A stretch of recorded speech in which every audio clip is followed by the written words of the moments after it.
Very good.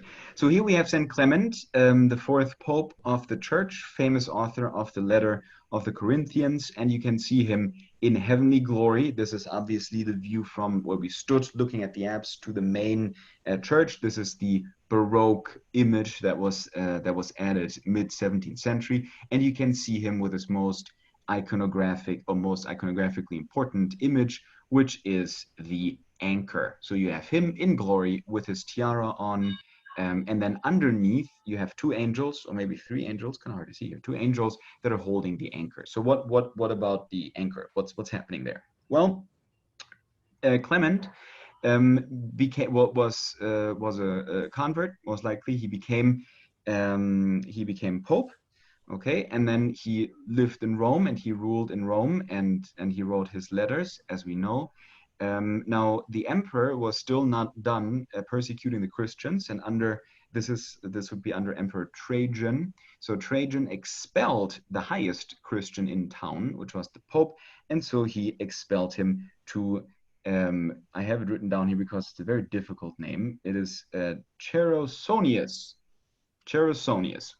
Where is that? That was a Greek colony in what today is the Crimean Sea or the Crimean Peninsula. So, and the Pope was banished to there. So that was in the outskirts. That would have been very much the outskirts of the Roman Empire.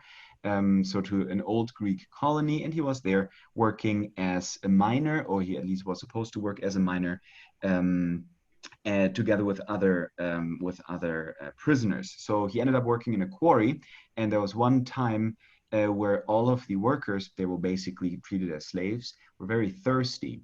And so Clement prayed and he said, God, can you provide some water, some fresh water? And so he saw a lamb on a hill. And so he stood up, he left the quarry, he went up the hill, and where the lamb was, he took his pickaxe and he beat the ground. And after beating the ground, fresh water immediately sprung forth. So all of the workers could drink. That was not so much in the interest of his prison guards, of the Roman prison guards. So because also most of his co-workers or co-slaves there converted. So the Romans took him and put an anchor around his neck and threw him in the Crimean Sea. And so that was his martyrdom. As you know, many martyrs, because that is the highest glory that you can receive in the church, are remembered by the instrument of martyrdom. And so the instrument of martyrdom in this case of St. Clement is the anchor. And you see the anchor everywhere in this church. You can see him, St. Clement holds him, obviously. You can see him here, held by the angels. Also on the baldacchino in the main church, you see it above the on the baldacchino, there's a little anchor. And so everywhere there's an anchor. Hi. Thanks for stopping by the channel, and make sure you don't miss any of the great content that's coming up. Subscribe to the channel.